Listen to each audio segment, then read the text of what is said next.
Section 1. You will hear a woman talking on the telephone to a man about a car he is selling. First, you have some time to look at questions 1 to 4.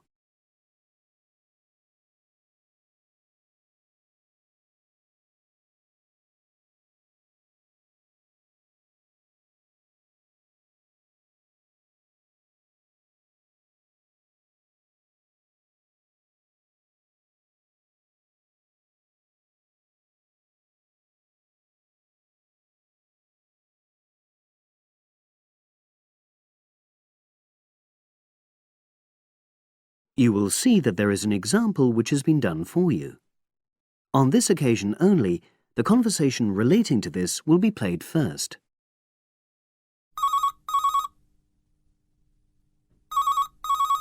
Hello, Brian Park speaking. Oh, hello. I'm calling about the advert in the paper.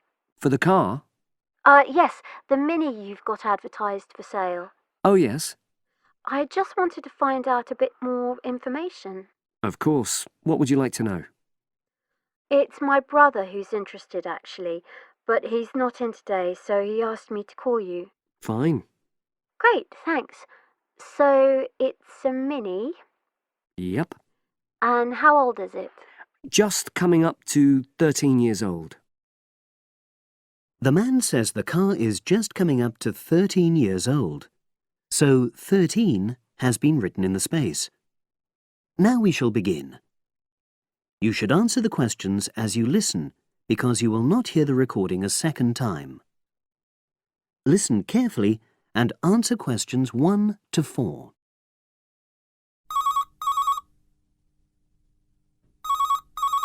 Hello, Brian Park speaking. Oh, hello. I'm calling about the advert in the paper. For the car? Yes, the Mini you've got advertised for sale. Oh, yes. I just wanted to find out a bit more information. Of course. What would you like to know? It's my brother who's interested, actually, but he's not in today, so he asked me to call you. Fine. Great, thanks. So, it's a Mini, Yep. and how old is it? Just coming up to 13 years old. And I seem to remember from the ad that it's grey. That's it. Doesn't show the dirt. Absolutely. Anyway, the colour shouldn't be a problem for Jeff. You know, the important thing is the quality. Yes, of course. And what about mileage? With it being pretty old, it's probably over 100,000? Actually, it's 40,000 less than that. 62,000 on the clock. Great! I remember now. I'm confusing it with another ad I was looking at. Right. Pleasant surprise then. Yeah. Have you been the only owner, or was there a previous one? I'm the second one. Before, it was owned by a teacher who was a very careful driver, didn't have any accidents. Very good. And what about you? What do you tend to use it for? I haven't used it all that much, mostly for shopping. You know the sort of thing. So not much wear and tear. I'll make a note of that. I know Jeff wanted me to check that. Right. Before you hear the rest of the conversation, you have some time to look at questions 5 to 10.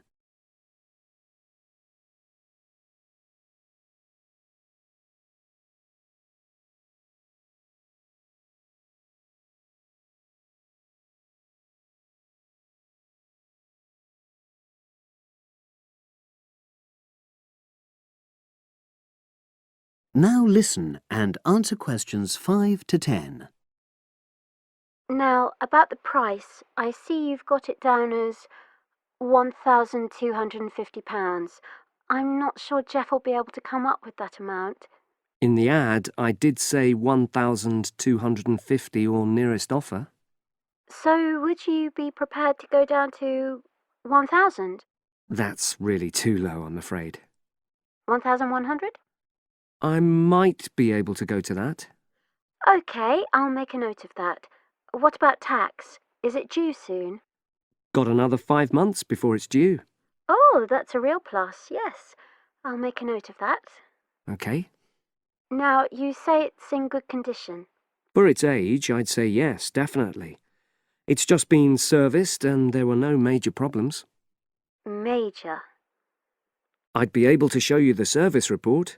The only thing is, you'd have to get a new tyre in the near future. Though it's still okay, you know. It's certainly absolutely safe at the moment. Okay, fair enough. Yes, I understand. And the garage also mentioned that one headlight could probably do with replacing. They think there's a fault there, you know, intermittent. Well, we'd obviously look at all the documents, but that sounds very straightforward. Of course. I've got all the service documents up to date and you can look at those. Well, it all sounds pretty good, and I know my brother will be interested, so would it be possible for him to see the car? He's back from his trip tomorrow and away tonight, so how about tomorrow? Tomorrow? Wednesday? I'm afraid that's not possible. I'm out pretty much all day. Well, Thursday then? That'd be fine, yeah. In the morning? Yes, that'd suit me perfectly. Great. Now, you'll need my address. Oh, yes, of course. What is it? It's number 238, 238? London Road. Oh, that's easy enough. Yes, very straightforward. So I'll pass on these notes to Jeff, and he'll see you in a couple. That is the end of section 1. You now have half a minute to check your answers.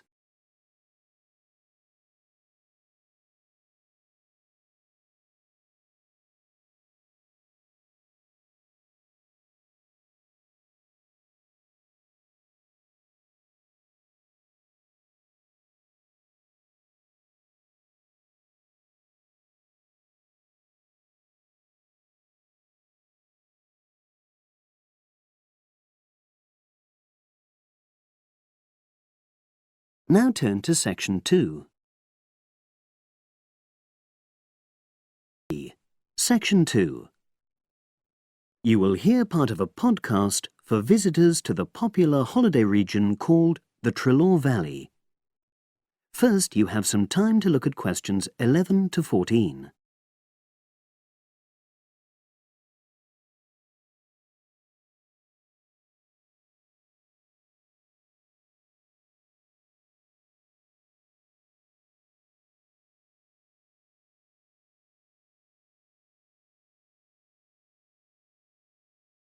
Now listen and answer questions 11 to 14.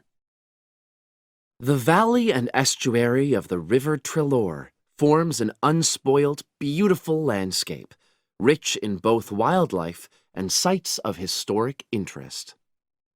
There are many ways to explore the area, and public transport links are good. It is possible to leave your car behind and travel by boat, train, or bus, with just short walks in between stops.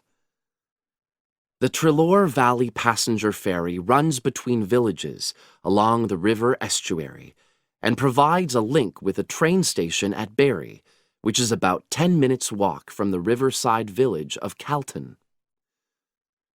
In the past, the river was the main form of transport in the area, and as in the past, today's ferry service operates according to nature. The river estuary is tidal, and so the ferry timetable differs from day to day, according to the times and height of the tide. The ferry is also seasonal, normally running between April and September, depending on the weather. A timetable for the whole year can be downloaded from the internet by visiting www.trelawferry.co.uk. If you just want to sit and relax and enjoy the lovely scenery, you can take a river cruise to Calton and back from the nearby city of Plymouth. In the past, steamships brought early tourists along the same route. Queen Victoria and her family enjoyed such a trip in 1856. The journey is quicker these days. The round trip takes between 4 and 5 hours, depending on tides and weather. If you prefer, you can travel upriver by boat and return to Plymouth by train. All cruise boats and trains have wheelchair access. For more information and for departure times, ring Plymouth Boat Cruises on 017-528-23 104. Trains run several times a day throughout the year between Calton and Plymouth, with various stops in between. They are used by both local commuters and tourists who want to enjoy the beautiful scenery. The highlight of the journey is crossing the river on the stunning viaduct, which was built at the beginning of the 20th century and towers 120 feet over the water. It is unnecessary to book, and tickets can be bought on the train. For information about fares and timetables, contact National Rail Enquiries by phone or online. The bus service in the Treloar Valley now connects all train stations and villages in the area. Especially for holidaymakers, there's a Rover ticket which can be used at weekends and on national holidays and allows unlimited journeys on those days. The Rover ticket provides great value for money and is now even cheaper than it was last year. An adult ticket costs £5.50 a day. Senior citizens can travel for £4.50, and a family ticket for up to 5 people costs just £12. Tickets can be bought on the bus. Now you have some time to look at questions 15 to 20.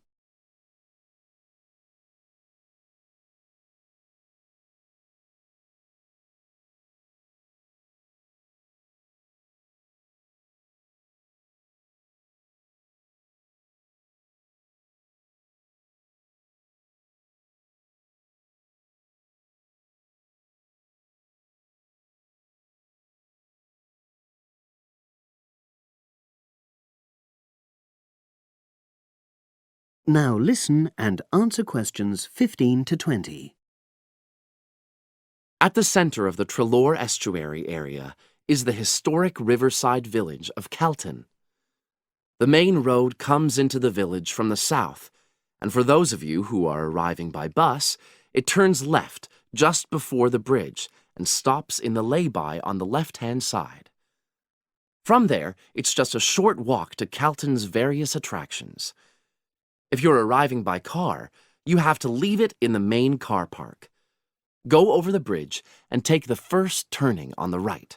Then go on until you come to the end of that road. It's the only place to park in Calton, but there's no charge. If you're interested in local history, there's a museum in Calton with farming, fishing, and household implements from the late 19th century. As you come in from the south, cross the river and go straight on the same road until you reach the end. Also, on the subject of history, you can go and see the old mill, which has recently been renovated and put back into use. Turn left before you come to the bridge. Then go straight on and then take the first turning on the right. This leads straight there. If you're interested in arts and crafts, there's a potter's studio where you can watch the artist at work. After crossing the bridge, turn left, and it's the second building on the left. Finally, when you feel in need of refreshments, there's a cafe opposite the old boathouse and a picnic area near the mill. That is the end of section 2. You now have half a minute to check your answers.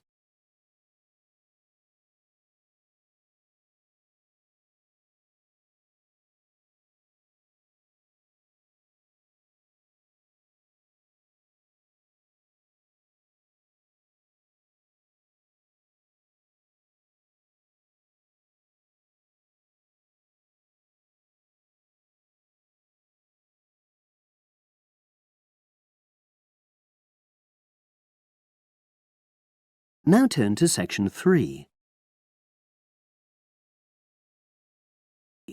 Section 3. You will hear 2 geography students talking. An older student, called Howard, is giving advice to a younger student, called Joanne, on writing her dissertation. First, you have some time to look at questions 21 to 24.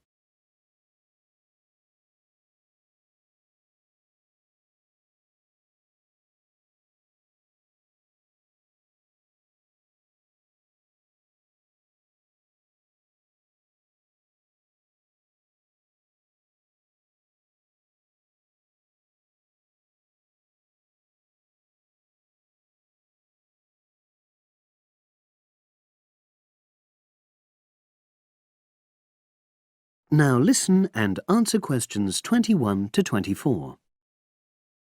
Hi, Howard. I haven't seen you for a while. Hi, Joanne.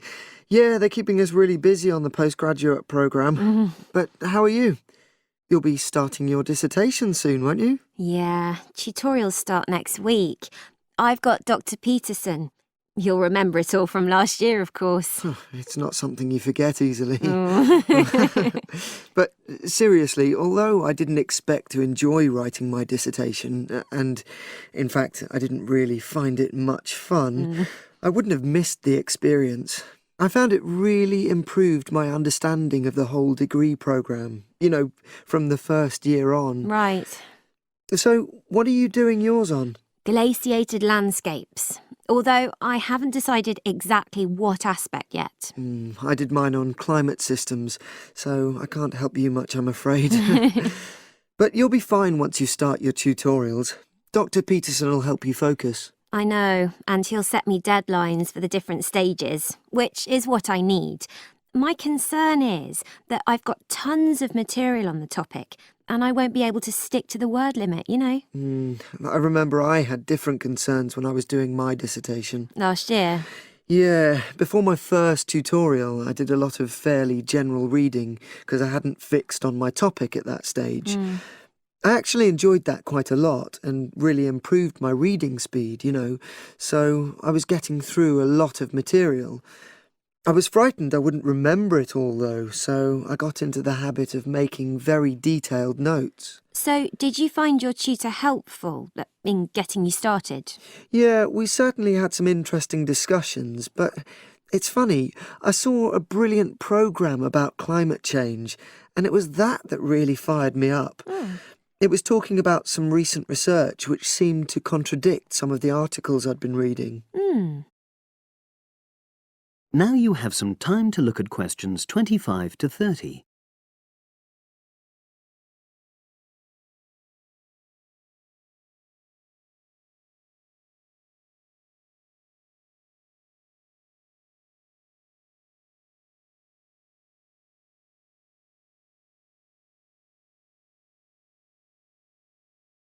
Now listen and answer questions 25 to 30. So you say your tutorials start next week? Yeah. Well, the first month's crucial. You've got to meet your tutor and decide on your focus, but don't become too dependent on him. Don't see him every week, only when you want to check something. Right. Once you've got the focus, you've got to get reading. It's helpful to look through the bibliographies for all the course modules relating to your topic, and get hold of any books you think you'll need. I haven't got much money. I mean, get the books from the library, far better. And I suppose I should prepare a detailed outline of the chapters? Yeah, absolutely. But don't feel you have to follow it slavishly. It's meant to be flexible. OK. Now, I'm someone who likes to get writing quickly. I can't just sit and read for a month. Not like me, then. But if that's what suits you, your natural approach, then you really ought to start immediately and write the first chapter. Right. Now, Joanne, about the library, it's worthwhile getting on good terms with the staff. They aren't always helpful with undergraduates. I suppose they focus on postgrads more. Maybe. But show them you're serious about wanting to do good work. And what if I can't find what I need? Well, there's interlibrary loans. Borrowing books from other libraries, but I've heard it isn't all that reliable. You're right, but you probably won't need it anyway. Be positive. The library is likely to have most things you need. And during the dissertation writing period, you can take out 15 instead of the usual 10 books. Should I look at previous year's dissertations? You can do. But I won't know which are the good ones. The library only keeps the best, and the staff can advise you. Are they willing to do that? Oh, yeah. And I'm worried about getting journal articles from the electronic library. Well, have you tried to find any yet? No. Well, you should. It's really straightforward. That's obviously something I'll have to look into. Dr. Peterson will help. Yeah, I know I can go to him if I have any worries. Except he will be away in the second month. Ugh. It's the holidays. You should ask him what to do while he's away. Gosh, yeah. But I suppose I can get a lot of support from course mates. I know a couple of people who are thinking of doing the same topic as me. Take care. Collaboration can become dependency. I think you'd better see how that works out, what the people are like. You're probably right. About other reading, I suppose Dr. Peterson will recommend plenty of good articles to get me started. One thing I'd find out is what his attitude is to internet sources. Surely not in this day and age. I'd better get that sorted out right at the beginning. I would if I were you. And I've also got some questions about the research sections. How much time I should spend explaining the process? Well, I think that's up to you. You can see how it develops as you're writing. Okay. It's the same with things like time management. That's something a tutor can't really help you with. I agree. So, is there anything else you need me to go over? That is the end of section 3. You now have half a minute to check your answers.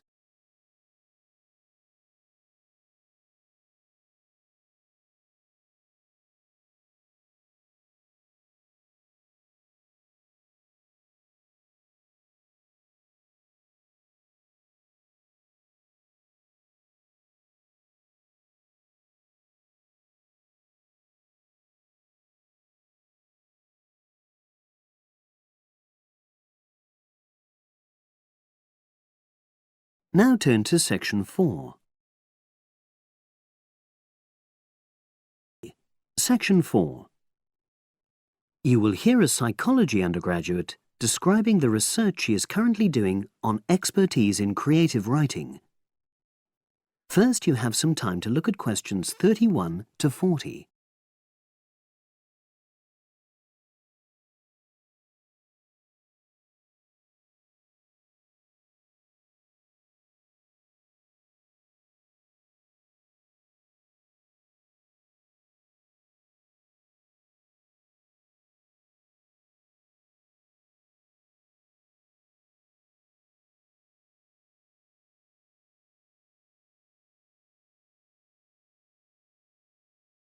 Now listen and answer questions 31 to 40.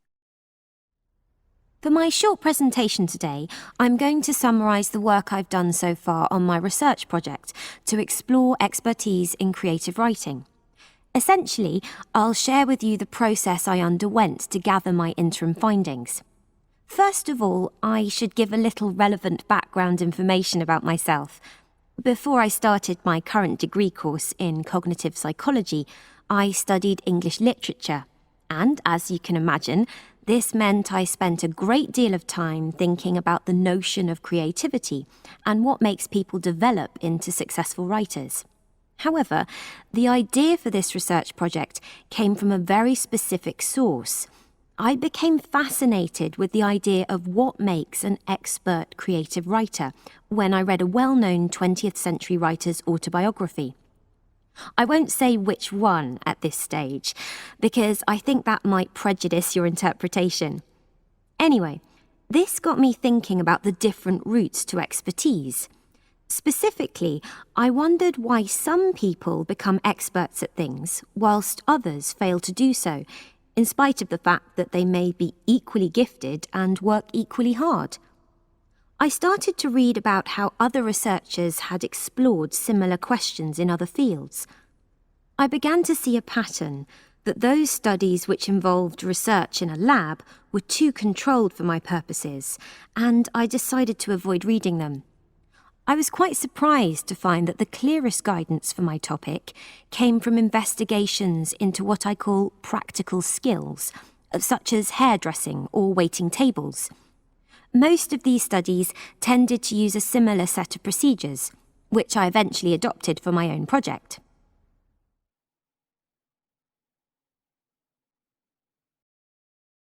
I'll now explain what these procedures were.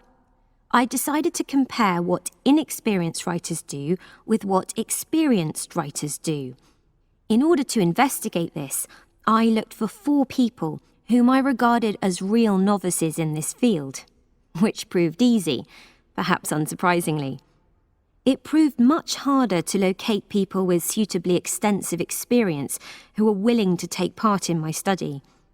I asked the first four to do a set writing task and, as they wrote, to talk into a tape recorder, a technique known as think aloud. This was in order to get experimental data.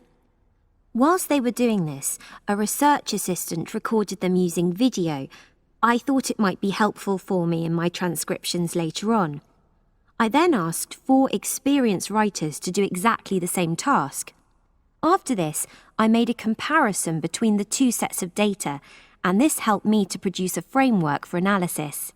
In particular, I identified 5 major stages which all creative writers seem to go through when generating this genre of text. I think it was fairly effective, but still needs some work, so I intend to tighten this up later for use with subsequent datasets.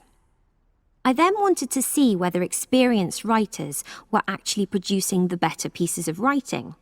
So I asked an editor, an expert in reviewing creative writing, to decide which were the best pieces of writing. This person put the 8 pieces of work in order of quality, in rank order, and using his evaluations, I was then able to work out which sequence of the 5 stages seemed to lead to the best quality writing. Now, my findings are by no means conclusive at this point. I still have a long way to go, but if any of you have any questions, I'd be happy to answer them and go. That is the end of section 4. You now have half a minute to check your answers.